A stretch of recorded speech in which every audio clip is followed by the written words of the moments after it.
Silver is ripping higher, and a rumor is spreading that someone is about to ban you from buying it. If that is true, everything changes. If it is false, the rumor still matters, because in a market like silver, belief can trigger the same chain reaction as reality. That is what makes this moment dangerous. Not because a shadowy hand is guaranteed to step in, but because the crowd is primed to react as if it already has. Let me say this plainly before we go further. This is education and storytelling.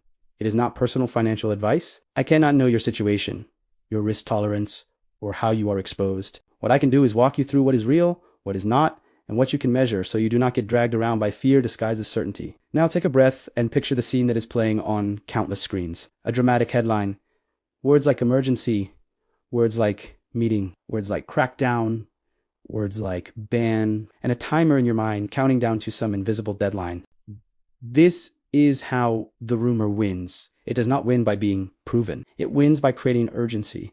Because urgency makes you skip steps. Urgency makes you trade the comfort of a story for the discipline of verification. So we are going to do the one thing the rumor does not want you to do. We are going to slow down and audit it. Here is the first question that matters. Who exactly could ban silver buying? The rumor usually does not say it implies a single authority, a single switch, a single moment when access is removed. That is the first red flag. The silver market is not one switch. It is a system of switches. It is physical metal in the real world and paper exposure in financial markets and a huge gray zone in between. When people say buying silver, they might mean walking into a shop and purchasing a coin. They might mean ordering a bar online. They might mean buying shares in a fund that claims to be backed by metal. They might mean trading futures contracts. They might mean buying options. They might mean holding a leveraged product that moves with the price. Those are not the same action, and they are not controlled by the same rules. So the rumor begins by collapsing everything into one scary sentence. Banning silver buying. It sounds simple. It is not. Let us separate the world into two rooms. In the first room is physical silver, real bars, real coins, real industrial feeds, real inventory. In this room, restrictions would look like something you would recognize in the real economy. Dealers raising premiums, dealers limiting quantities, wholesalers delaying shipments, refineries running at capacity, logistics, bottlenecks, payment processors tightening terms. Insurance costs rising. None of that requires a regulator to declare a ban. It happens when demand surges and supply chains strain. In the second room is paper silver contracts, claims, exposure, futures, and options on an exchange. Over-the-counter agreements between institutions, shares in a vehicle that trades like a stock. In this room, what feels like a ban is often just risk control. Higher margin, tighter credit, wider spreads, lower leverage, brokers restricting certain orders. That can happen fast. And to a leverage trader, it can feel exactly like the door has been slammed shut. Now we introduce the cast of characters because this is where the rumor dies or becomes real. There is the regulator that oversees certain derivatives markets. There is the exchange that operates the marketplace where contracts trade. There are brokers who decide how much risk they will carry for clients. There are clearinghouses that stand behind trades and demand collateral. There are market makers who provide liquidity until they do not. Each of these actors can change your experience of the market without any one of them announcing a ban. So when you hear ban, translate it into a more precise question. Which actor is supposedly doing what in which room, through which mechanism, and how would it show up? Now, here is the uncomfortable truth. In silver, you do not need an actual ban to get ban-like outcomes. All you need is volatility, meeting leverage. Imagine you are holding a futures position, you put up collateral, and you control exposure that is much larger than your cash. When the market becomes more volatile, the exchange raises the required collateral. Your broker passes that requirement to you, sometimes with extra cushion. Suddenly you need more capital to hold the same position. If you do not have it, you must reduce. If many people must reduce at the same time, price drops. And that drop triggers even more reductions. That is a liquidation cascade. Nobody banned buying. But for many participants, the experience is identical. They are forced out. This is why silver rumors often bloom during extreme rallies. The market is stretched. Excitement rises. More people enter with leverage. And leverage is a fragile form of confidence. It looks strong on the way up. It collapses on the way down. Now we are going to audit the rumor the way a prosecutor would, not with anger, but with receipts. Most of these rumors point to a meeting. Sometimes it is described as a closed meeting. Sometimes it is described as emergency. Sometimes it is pinned to a specific time. And the implication is that the meeting is about silver and that the outcome will be restrictions. Here is what you need to know about meetings in government and regulation. There are many meetings all the time. Some are public. Some are closed. A closed meeting does not automatically mean a dramatic action is coming. Closed meetings can be routine. They can involve enforcement matters. They can involve personnel. They can involve litigation. They can involve confidential market oversight. They can be scheduled and rescheduled. They can appear ominous to someone scanning for confirmation. This is where rumor mechanics become almost elegant in their cruelty. The internet does not need to invent a meeting. It only needs to misinterpret one. It only needs to swap an agency name and a screenshot. It only needs to take an ordinary notice and frame it as a plot. And because you are already watching silver rocket upward, your brain accepts the frame because it matches the emotional weather. So instead of chasing screenshots, we ask a calm question. What would a real targeted restriction actually look like? And where would it be documented? If a regulator were going to impose a broad ban on buying silver, it would not happen quietly. It would be extraordinary.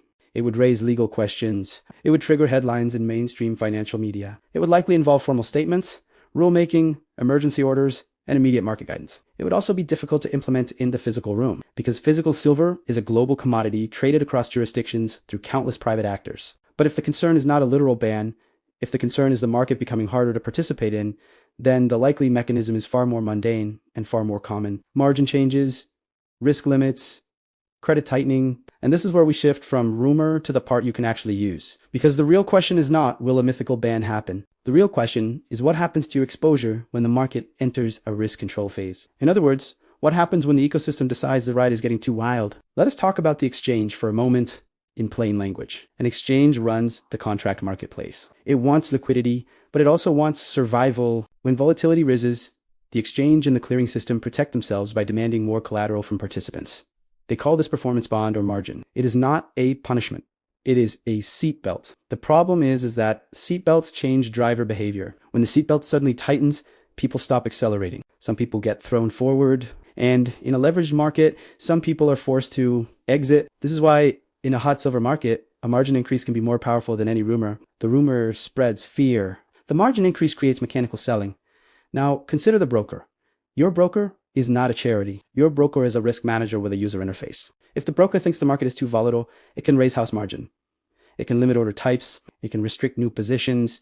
It can reduce leverage. Again, none of this is a ban on buying silver as a human being, but it can feel like access is being removed, especially if you are using leverage. Now, consider the clearinghouse. The clearinghouse is the invisible spine.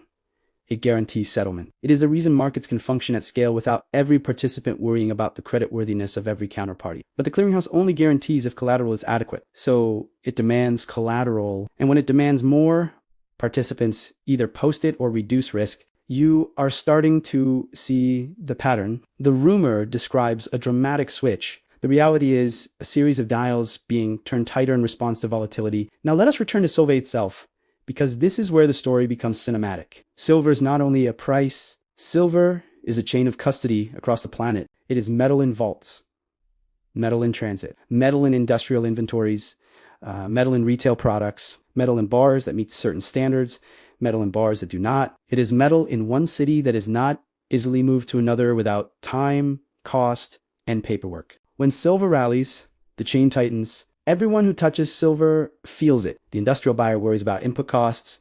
The dealer worries about replacement inventory. The wholesaler worries about shipment schedules. The trader worries about margin.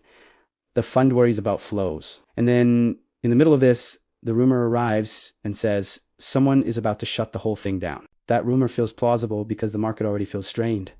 So we ask a deeper question. Why does the rumor appear now? The answer is that rumors are often a symptom of stress. When markets move calmly, people do not invent conspiracies to explain them. When markets become violent, people reach for an authority figure to blame because randomness is frightening. A story about a ban makes the chaos feel organized. It gives your brain a villain. And when your brain has a villain, it stops asking hard questions. But we are going to keep asking. Here is the first hard question. What is the difference between a ban and a limit? A ban is a prohibition. It says you may not do this. A limit is a risk control. It says you may do this, but only under certain conditions, with certain collateral, within certain size. Most of what people experience as banned is actually limited. This matters because if you are building a strategy around the idea that a ban is coming, you might make decisions that are irrational in the real world. You might panic buy at the worst time. You might over-leverage. You might refuse to take profit because you believe access will disappear. You might become emotionally attached to the rumor because it justifies your risk. That is how people get hurt. So we replace the rumor with a map. In the physical room, the biggest risk is premium expansion and supply delays. Even if the spot price falls, Retail premiums can remain high if supply is constrained. That means the experience of buying and selling physical metal can diverge from the headline price. The rumor of a ban can also drive a rush into physical products, which tightens availability and increases premiums, creating a self-fulfilling cycle of scarcity feelings. In the paper room, the biggest risk is forced liquidation during volatility. When margin rises, leverage shrinks. When leverage shrinks, crowded trades unwind. When crowded trades unwind, price can fall sharply. After that, if the underlying thesis is strong, the market can rebuild. But the path is brutal, so the question becomes, what kind of participant are you, and which room are you in? If you are in physical, your enemy is not a meeting. Your enemy is liquidity and friction. You might be able to buy, but at a painful premium. You might be able to sell, but at a painful spread. Your timeline matters. Your storage matters. Your trust in counterparties matters. If you are in paper, your enemy is not a meeting. Your enemy is leverage and volatility. Your timeline matters. Your margin buffer matters. Your risk management matters. Now, you might still ask, could a regulator impose position limits that restrict certain market behavior? Yes, position limits exist. They are designed to prevent excessive concentration, especially in the near-term delivery window, where the relationship between open interest and deliverable supply can create squeeze conditions. But position limits are not a ban on buying. They constrain size and behavior at certain thresholds. They affect large participants more than small ones. They are a part of market structure. The rumor often takes something like position limits and translates it into a dramatic phrase that triggers retail panic.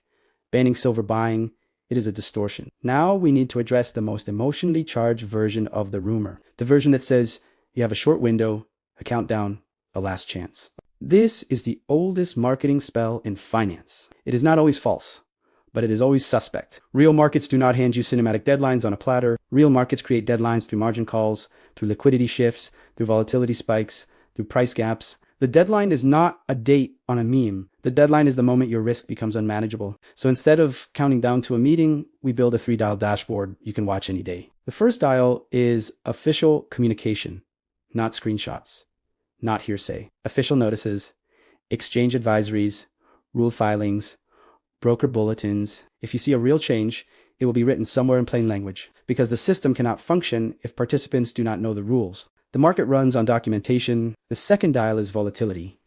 Volatility is the market pricing turbulence. When volatility rises, risk controls tighten. When risk controls tighten, leverage shrinks. When leverage shrinks, price becomes more sensitive. If you want to anticipate the feeling of a ban, watch volatility, because volatility is the pressure that causes the system to clamp down. The third dial is the divergence between physical tightness and paper excitement. When paper price runs while physical indicators cool, that suggests speculation is leading. When physical tightness remains stubborn, that suggests the rally has a firmer foundation. This dial is not perfect, but it keeps you honest. Now, let us tell the story. The rumor is trying to hide the story of how a market turns against the crowd. It begins with a rally.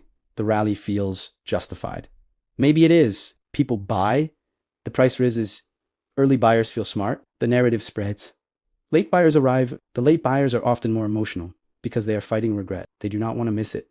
They buy with less patience. Some of them buy with leverage because the gains look easy. Then the market experiences a jolt. It could be a stronger currency move. It could be a change in interest rate expectations. It could be a large sell order from an institution taking profit. It could be a margin adjustment. It could be nothing more than exhaustion. But the price dips. In a normal market, a dip is a dip. In a leveraged market, a dip is a margin event. Some participants must reduce. They are selling pushes price further down. That triggers more reductions. Liquidity providers widen spreads because they sense disorder. Now the market begins to fall faster than the original news would justify. At this moment, the rumor appears or intensifies. People need an explanation that matches the pain. They do not want to believe they are experiencing a normal unwind. They want a villain. They want a ban. And the rumor gives them a villain. This is how the rumor and the unwind feed each other. The rumor creates panic. Panic creates selling. Selling creates price drops. Price drops create more rumor. If you want to survive silver, you must recognize this loop when it begins. You do not need to win an argument online. You need to protect your mind and your capital. Now, let us talk about the difference between a real squeeze and a social media squeeze. A real squeeze has fingerprints. It shows up in persistent dislocations. It shows up in urgent demand for deliverable metal in specific channels. It shows up in borrowing costs, in near-term spreads, in unusual regional premiums, in inventory movements.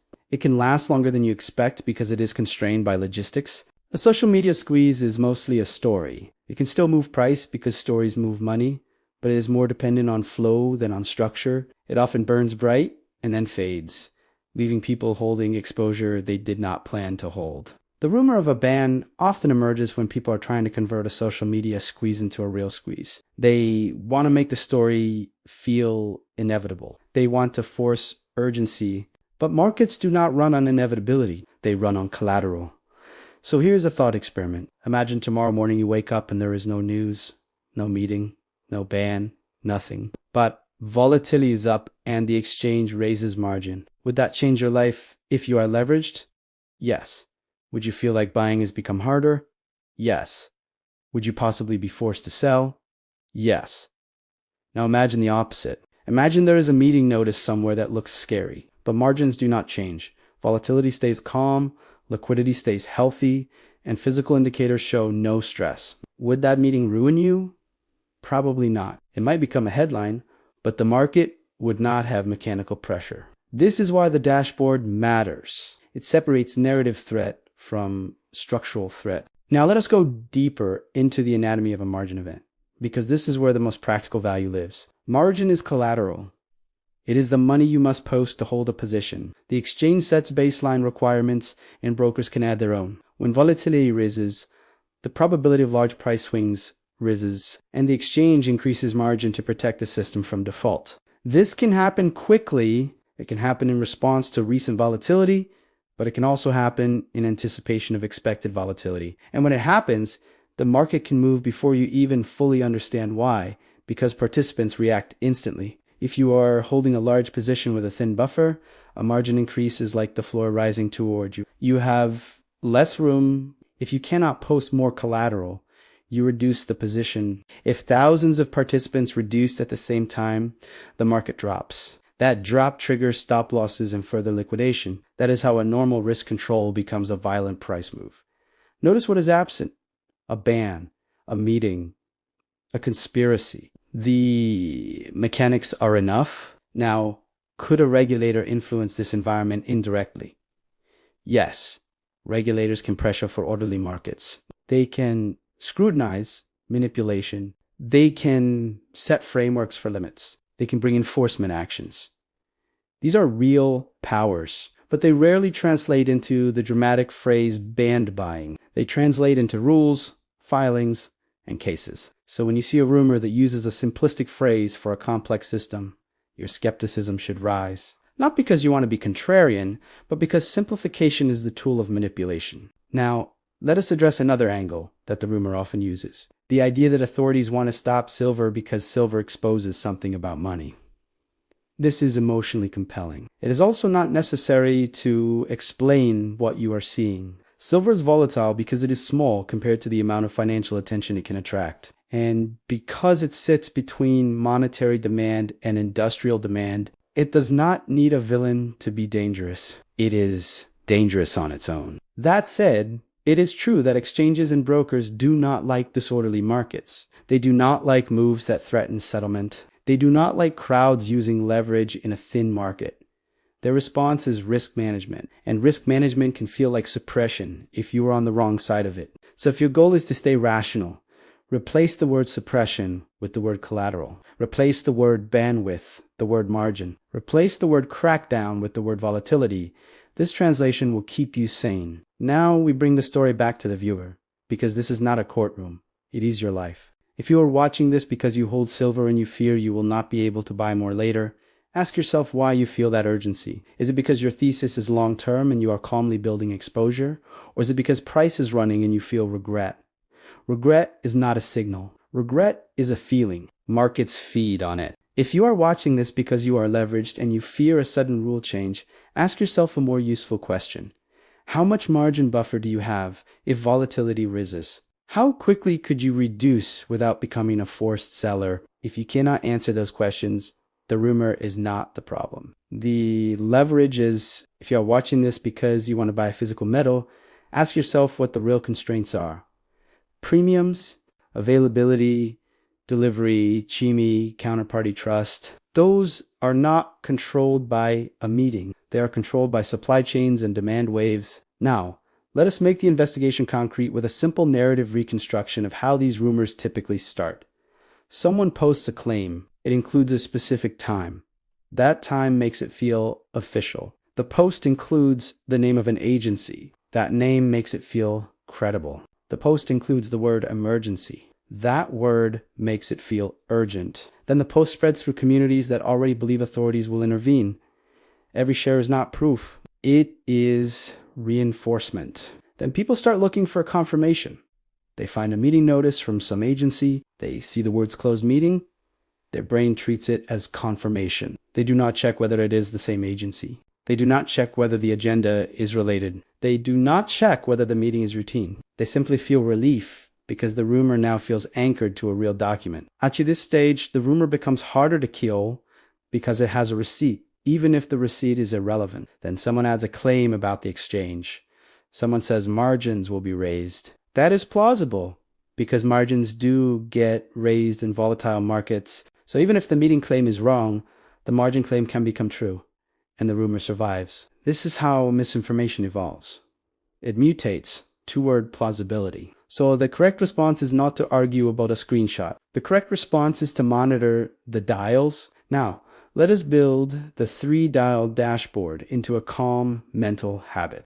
The first dial, documentation, is about official communication. If you see a claim, your first question should be, where is it written in an official channel? If it is not written, treat it as a hypothesis, not a fact. If you cannot verify, do not build a high-risk decision around it. The second dial, volatility, is about the market pricing turbulence. If volatility is rising, risk controls are more likely. If volatility is falling while price holds, the market is becoming healthier. This dial is the bridge between narrative and mechanics. The third dial, physical versus paper, is about confirmation. If price is rising but physical tightness indicators are not confirming, be cautious about interpreting the move as inevitable. If physical tightness is obvious and persistent, be cautious in a different way because squeezes can create both opportunity and danger. Now, we are going to address a paradox that confuses many people. Why does the system tighten risk controls when the market is rising? Should it not tighten when the market is falling? The system tightens when risk is high, not when direction is down. A vertical rise is risk. It increases the probability of a violent reversal. It increases the probability that someone defaults. It increases the probability that settlement becomes stressed. So the system tightens into the rally,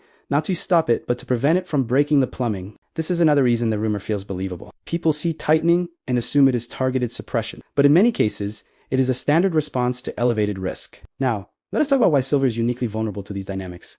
Silver is smaller than major equity markets. It is smaller than the bond market. It is smaller than many commodity complexes when measured by total liquidity and depth. But it can attract enormous attention during moments of fear or excitement. That mismatch creates violent moves. Silver also has dual identity. It is a precious metal and an industrial metal. That means it can rally on monetary narratives and on industrial narratives. When both align, the rally can be explosive. But it also means silver can be hit from multiple angles when conditions change. A stronger currency can hurt. A slowdown in manufacturing can hurt. A rise in real yields can hurt. A collapse in speculative appetite can hurt. Silver can be pulled down by forces that do not always affect gold in the same way. This dual identity is why silver rumors carry more emotional charge. People project onto silver. They treat it like a referendum on the entire system. That projection increases the power of fear-based narratives. Now we are going to do something that makes rumor proofing much easier. We are going to define what a real restriction would look like in each room. In the physical room, a real restriction would look like formal rationing by sellers. Not because they want to ban you, but because they cannot source supply fast enough. It would look like consistently higher premiums and limited inventory. It would look like longer delivery times. It would look like large buyers locking in contracts. It would look like refineries and wholesalers controlling allocation. In the paper room, a real restriction would look like a change in trading rules that is explicitly published, such as altered margin requirements, adjusted position limits, or changes to settlement procedures. It would look like broker notices changing leverage or order permissions. It would show up in the mechanics. Notice the theme in both rooms. Reality is documented and observable. It is not hidden behind a rumor. So the best antidote to the rumor is not a debunking thread. The antidote is a habit of observation. Now, we are going to close the loop by answering the question you actually care about. What should you do with this information? You do not need to do anything dramatic. You need to become harder to stampede. If you hold silver exposure, understand your vulnerability to margin and volatility. If you are in physical metal, understand your vulnerability to spreads and premiums. If you are in paper exposure, understand your vulnerability to forced liquidation. If you are considering entering, understand that late entries in a vertical market require emotional discipline. You must be able to tolerate pullbacks without panicking. And if you are listening to a rumor that tells you the world will end in a few hours unless you act, treat that as a warning sign about the messenger, not about the market. Because the market does not need a ban to hurt you. The market only needs you to act without a plan. Now here is the final synthesis, spoken as simply as possible. A ban story is a narrative. Risk controls are mechanics. In silver, mechanics matter more than narrative, but narrative can trigger the behaviors that make mechanics bite harder. So if you want to stay safe, watch documentation, watch volatility, watch physical confirmation, and watch your own urgency. The moment you feel rushed is the moment you should slow down. Silver will still be here tomorrow. The real question is whether your capital and your clarity will still be here with it. So let us build that map right now, because once you can see the ecosystem, the rumor loses its power. Start with the simplest split: physical silver and paper silver. Physical silver is metal you can touch. Bars, coins, industrial feedstock, components, inventory sitting in a vault, inventory sitting in a warehouse, inventory moving on a truck. Physical silver moves through real-world constraints: fabrication capacity, transportation, insurance, customs, counterparty trust. When physical tightens, it shows up as premiums rising, availability shrinking, delivery times stretching, and dealers changing terms. Paper silver is exposure. Futures and options. Funds that trade like stocks, swaps, and other agreements between institutions. Paper silver moves through financial constraints. Collateral, liquidity. Volatility, credit. When paper tightens, it shows up as higher margin, tighter broker rules, wider spreads, and forced position reductions. Now, here's the first thing most people miss. The rumor about a ban does not need to be true to create the same behavior as a real restriction. It just needs to cause a rush into one side of the system or a panic out of the other. Ending silver rushes and panics matter because the market is thinner than it feels.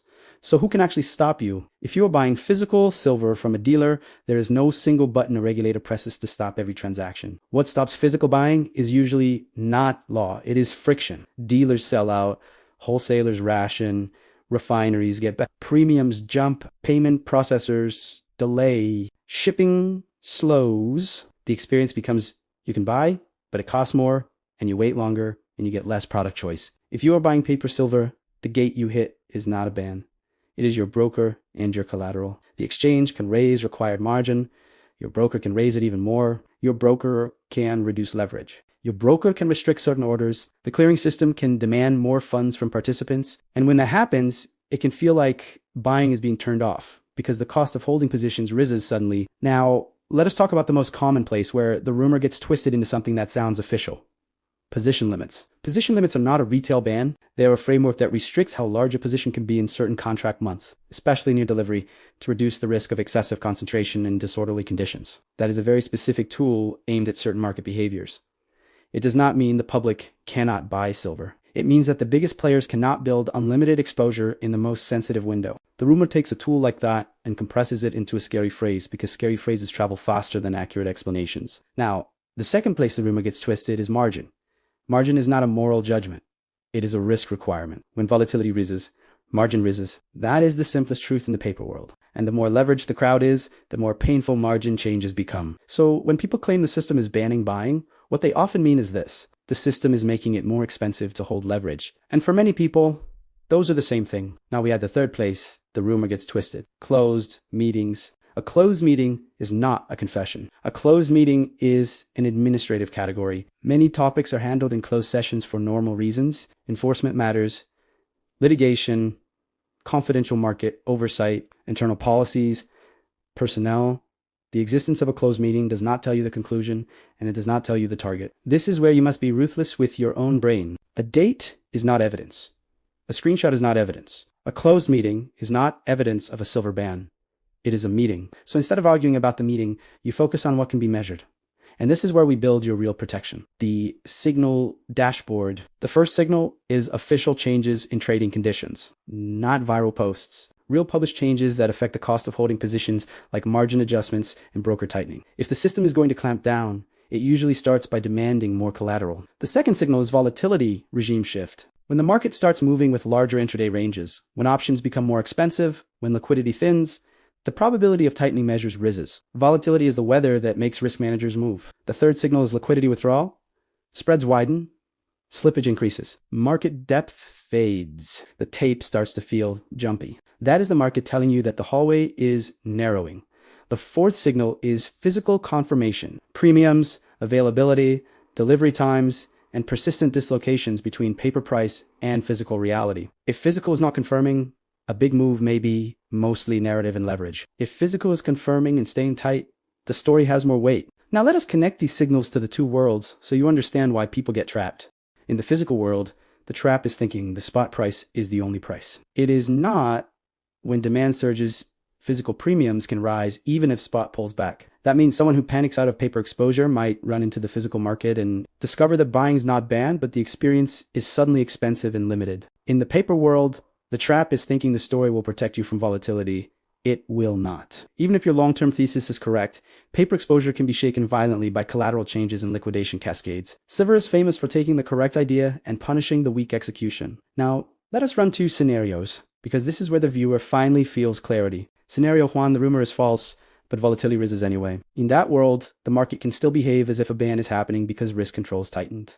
Margin rises. Brokers tighten, the crowd deleverages, price pulls back fast. People who were chasing headlines get stopped out. The rumor continues to circulate, but it was never the cause. It was the soundtrack. Scenario 2, there is a real tightening measure, not a ban, but a measurable restriction like higher margin, tighter limits, or broker rule changes. In that world, you see the effects immediately in trading conditions. And the price reaction depends on positioning. If the crowd is heavily leveraged long, tightening can trigger a sharp drop. If the crowd is heavily short and the tightening makes shorting more expensive, it can trigger a squeeze. The key point is that the mechanism determines the path. Now, because this is an honest investigation, we must address the strongest counter case. The counter case is that rumors about restrictions can sometimes precede genuine risk management steps, because the crowd senses stress before the official adjustments are published. In other words, people can feel the system tightening through spreads and broker behavior before they see a headline. That is true. The market can whisper before it speaks. But here's the difference between a useful whisper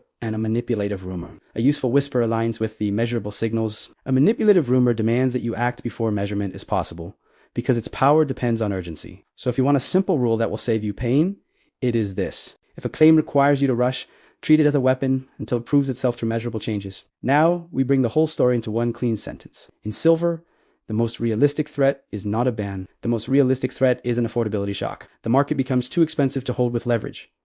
The system tightens collateral. Weak hands are forced to sell. And that forced selling creates the kind of violent move that people later explain with conspiracies. So what do you do with that truth? You do not need to become paranoid. You need to become If you're using leverage, you need margin buffer. If you do not have margin buffer, you are not investing. You are renting exposure from the system, and the system can raise the rent overnight. If you are not using leverage, you need time horizon discipline.